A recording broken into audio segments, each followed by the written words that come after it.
नमस्कार, सुदर्शन उत्तर प्रदेश देख रहे हैं आप और मैं हूं आपके साथ स्मारिका ठाकरे। प्रयागराज के नवाबगंज इलाके में शराब तस्कर और पुलिस के बीच मुठभेड़ हो गई। बताया जा रहा है कि शराब तस्कर वीरेंद्र पटेल अपने कुछ साथियों के साथ अवैध शराब बेचने के लिए नवाबगंज इलाके में आने वाला था। जैसे ही पुलिस को इसकी सूचना मिली, पुलिस की टीम ने बैरिकेडिंग कर चेकिंग और छापेमारी की कार्रवाई शुरू कर दी। शराब तस्कर ने जैसे ही पुलिस को देखा, उसने पुलिस टीम पर फायरिंग शुरू कर दी, जिसके बाद पुलिस ने भी जवाबी कार्रवाई करते हुए शराब तस्कर पर जमकर फायरिंग की, जिसमें शराब तस्कर के पैर में गोली लगी और पुलिस ने उसे गिरफ्तार कर घायल अवस्था में इलाज के लिए अस्पताल भेज दिया। तो वहीं तस्कर के पास से पुलिस ने एक तमंचा और बाइक सहित अवैध शराब और अन्य सामग्री भी बरामद की है। तो वहीं एसपी गंगापार धवल जायसवाल का कहना है कि मुठभेड़ में गिरफ्तार शराब तस्कर सराय ममरेज थाने का हिस्ट्री शीटर है। इसके खिलाफ प्रयागराज के अलग अलग थानों में 14 से अधिक मुकदमे दर्ज है। ये लंबे समय से जहरीली शराब के अवैध कारोबार में शामिल है। पुलिस ने आरोपी के खिलाफ मामला दर्ज कर लिया है और उसके अन्य साथियों की तलाश में पुलिस जुट गई है। आज थाना नवाबगंज क्षेत्र के अंतर्गत सिंगवेरपुर क्षेत्र में पुलिस द्वारा चेकिंग अभियान चलाया गया था। इसी क्रम में एक व्यक्ति को पुलिस द्वारा चेकिंग हेतु रोका गया, लेकिन उस व्यक्ति ने पुलिस टीम पर पुलिस पार्टी पर फायरिंग करते हुए भागने की कोशिश की गई।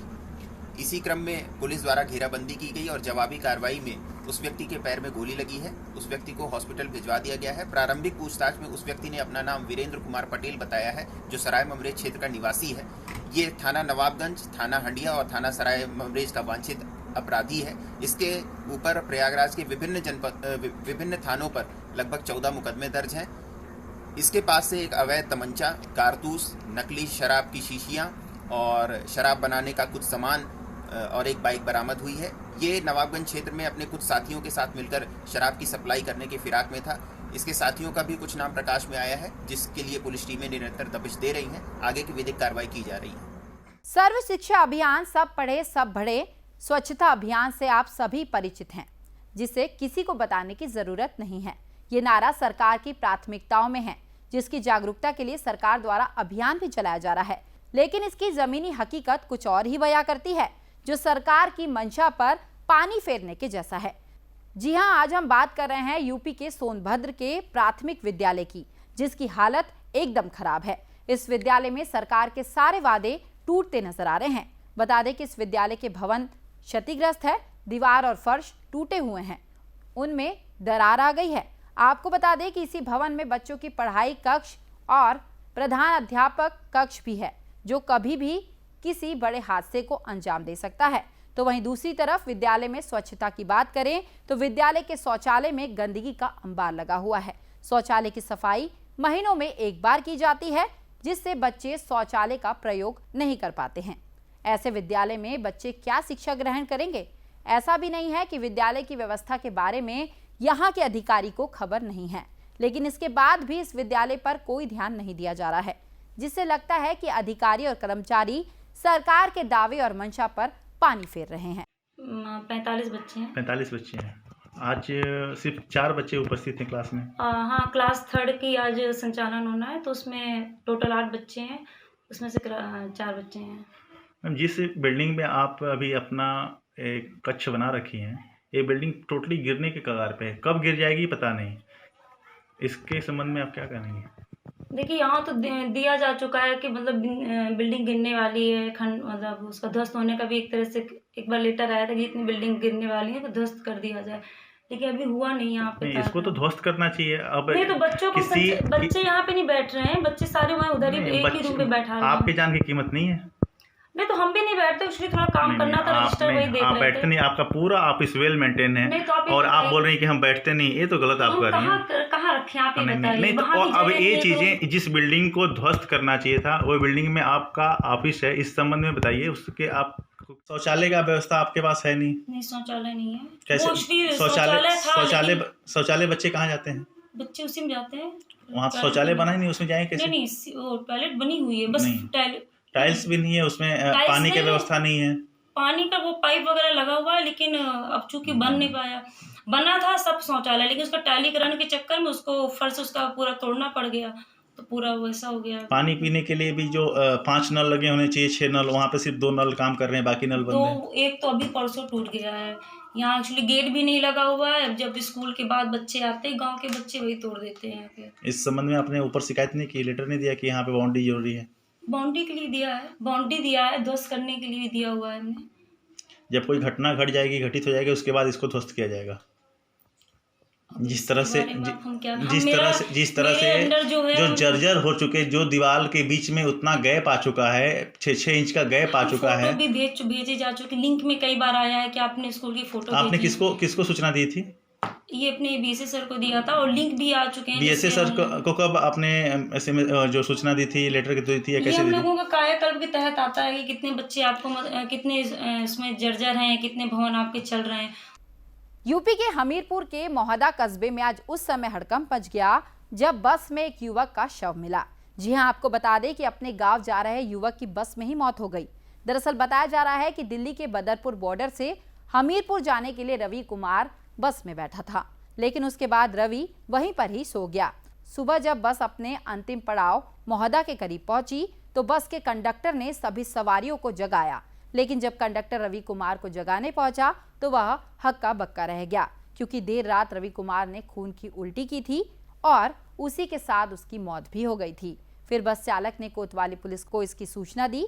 मृतक के पास मिले एम्स सहित कई बड़ी नामचीन अस्पतालों के पर्चों के आधार पर ऐसा लगता है कि मृतक गंभीर बीमारी का शिकार था। फिलहाल पुलिस ने पंचनामा कर शव को कब्जे में लेकर पोस्टमार्टम के लिए भेज दिया है। गाड़ी बदरपुर से चली है, यूँ वहीं से बैठे हैं हमारी गाड़ी में। मतलब रास्ते में इनको देखा है। मतलब किस जगह पर? ये अंगूठा के पहले हमने देंगे। कैसे क्या पता चला?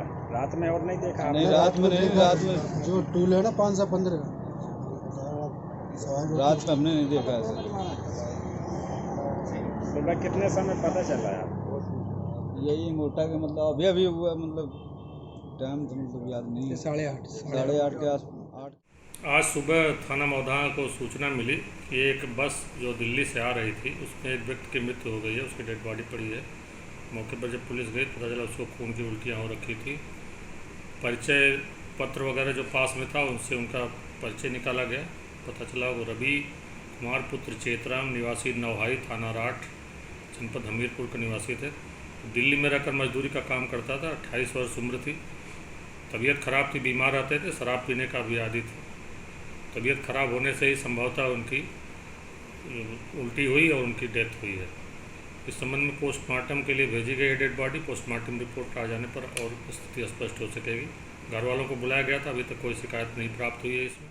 यूपी के पीलीभीत के थाना बीसलपुर के एक गांव में कई घरों में आग लग गई, जिसकी सूचना गांव वालों ने पुलिस को दी है। तो वहीं सूचना मिलते ही मौके पर बीसलपुर प्रभारी निरीक्षक और पीआरवी कर्मचारी वहां पहुंचे तो देखा कि कई घरों में भीषण आग लगी हुई है और साथ ही उन घरों में महिलाएं, बच्चे और जानवर भी फंसे हैं।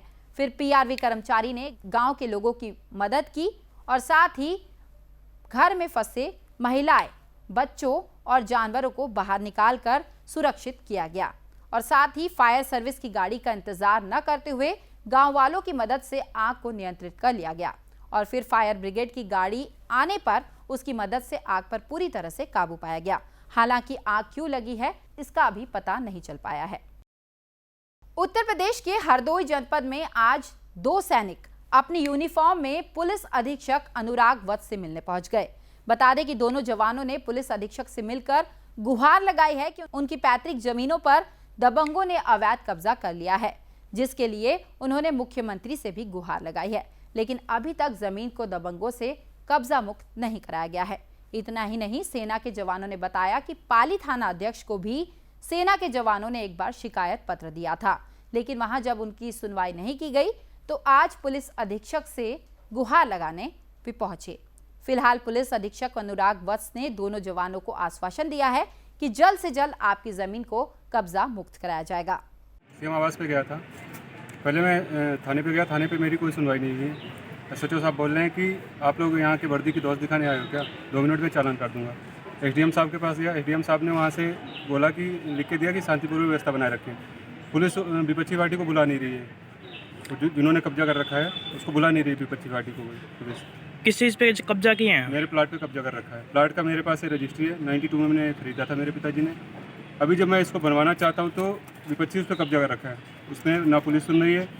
SDM साहब के पास जाता हूँ तो बोलते हैं कि ये राजस्व का काम है। राजस्व के पास जाता हूँ तो बोलता है ये पुलिस का काम है। अब मेरी समझ में ये नहीं आ रहा कि पुलिस का काम है कि राजस्व का काम है। कौन सुनेगा मेरी इसके बाद? जो है जो थाना पाली से मैं आया हूँ अभी, जो इस टाइम जो मैं कश्मीर में पोस्टिंग है मेरी, तो मैं अपने जो है जो अभी गया था SP साहब के पास, तो जो अपने खेत के सिलसिले में, तो वहाँ पे क्या हुआ, कोर्ट से आदेश कराने के बाद हमने अपनी जो है मेड़बंदी कराई उसकी। और जो मेड़बंदी कराने के बाद अभी क्या हुआ, जो बच्चों ने जो हमारे जो खेत के ऊपर जो कब्जा कर रखे थे, उन्होंने दोबारा से जो उसकी मेड़ तोड़ दी और जो अवैध रूप से जो दोबारा कब्जा कर लिया। तो मैं थाने में गया, अपने थाना पाली में गया, तो वहाँ पे जो राजेश राय सर हैं, तो जब मैंने उनको जाके जो अपना जो एप्लीकेशन दिया जाके शुक्रवार को, ठीक है, तो वहाँ पे SHO साहब बोले आप हमें वर्दी की धौंस दिखाने आए, वो उठा के आपको चालान काट कर देंगे, ठीक है। उसके बाद जो है 2 बार मैं CM दरबार चला गया, जो है CM साहब भी नहीं मिले मुझे। अब कोर्ट का आदेश करा लिया मैंने, राजस्व विभाग का आदेश करा लिया, उसके बावजूद जो है ना मेरा पुलिस प्रशासन सुन रहा है ना कोई सुन रहा है। एक बार फिर से देश को शर्मसार करने वाली खबर सामने आ रही है। जी हां, आपको बता दें कि कानपुर के नौबस्ता क्षेत्र के खाड़ेपुर में 9 वर्षीय नाबालिग बच्चे को पड़ोस के 20 वर्षीय युवक ने अपनी हवस का शिकार बनाया है। तो वहीं पीड़ित बच्चे के पिता ट्रक चलाने का काम करते हैं और मां प्राइवेट नौकरी करती है। मां नौकरी पर थी, दरअसल बेटा चाची के पास रहता था। बताया जा रहा है कि नीचे के कमरे में बच्चा अकेले खेल रहा था, तभी मौके का फायदा उठाकर पड़ोसी युवक घर में घुस गया, बच्चे का मुंह दबाकर मारते हुए नाबालिग बच्चे के साथ दुष्कर्म किया। बच्चे के रोने की आवाज सुनकर बच्चे की चाची मौके पर पहुंची तो बच्चे को खून से लथपथ पाया गया। तब तक आरोपी मौके से फरार हो गया था। पीड़ित परिवार ने इस घटना की शिकायत पुलिस को दी है। पुलिस ने आनन फानन में मुकदमा लिखकर बच्चे को मेडिकल जांच के लिए भेज दिया। तो वहीं पुलिस ने मामले की रिपोर्ट दर्ज कर ली है और साथ ही आरोपी की तलाश जारी है। भैया हम नीचे काम कर रहे थे और उसके बाद फिर हमने अपने बच्चे को नहलाया। नहलाने के बाद हमने क्या कहते हैं, हमने उनको कपड़े वपड़े पहना के हमने, भैया हम ऊपर से खाना खा के आते हैं, आप यहीं कुंडी लगाए रही ना, मतलब किसी को आने मत देना। और बस हम ऊपर से जब आए, मुश्किल से 5 मिनट लगा हमको, हम ऊपर से आए तो हमको मेरा बेटा बताने लगा रो रो। हमने पूछा उससे, हमने भैया क्या हो गया, तो कहते चाची सूरज चाची ने मेरे साथ ऐसा ऐसा किया है। और फिर उसके बाद क्या कहते हैं, मेरे पास फ़ोन ही नहीं था, जो अपनी जिठानी को फ़ोन कर देते। तब फिर ये जब 8 बजे आई हैं, उसके बाद तुरंत आके हमने तुरंत थाने गए था, उन वहाँ पे एप्लीकेशन लिखाई। एप्लीकेशन लिखाने के बाद उन्होंने बता दिया कि यहाँ का मैटर नहीं है, आप ये कौन सी चौकी लगती है, अर्रा चौकी, यहाँ बताया। तो हम लोग यहाँ पे आए, यहीं पे कार्रवाई हो रही है। फिर और उसकी मम्मी ने भगा दिया। मैंने उससे पूछा भी, हमने कहाँ जा रहे हो, तो कह रहा कहीं नहीं, उसकी मम्मी ने भगा दिया उसको। और बच्चे की पोजीशन? बच्चे की उसकी पोजीशन ये थी, उसकी ब्लीडिंग निकल रही थी बहुत तेज। फिर उसकी चड्डी अड्डी हमने बदलाई। तब तक दीदी आ गई मेरी, तब हमने इनको बताया तो सीधे हम लोग गए फिर वहीं चौकी। उन्होंने बताया कि यहाँ अर्रा का यहाँ का मैटर है। फिर हम लोग यहाँ पे आए तो वही कार्रवाई यहाँ पे हो रही थी। घर वालों से हमने कहा, उनकी मम्मी से हम बोले तो उनकी मम्मी कहती है अरे बेटा, हाथ पैर जोड़ने लगी, कहती कि बेटा बताइए ना, बताओ नहीं वहाँ पे, नहीं अभी आपस में बड़े बड़ों में लड़ाई होने लगेगी। तो हमने कहा तुम्हारे बताने के चक्कर में हमारे लड़के की जान चली जाती तो हम क्या कर लेते, बताओ, हम तो रो के रह जाते। प्रदेश की ऐसी सभी खबरों के लिए आप देखते रहिए सुदर्शन उत्तर प्रदेश। नमस्कार।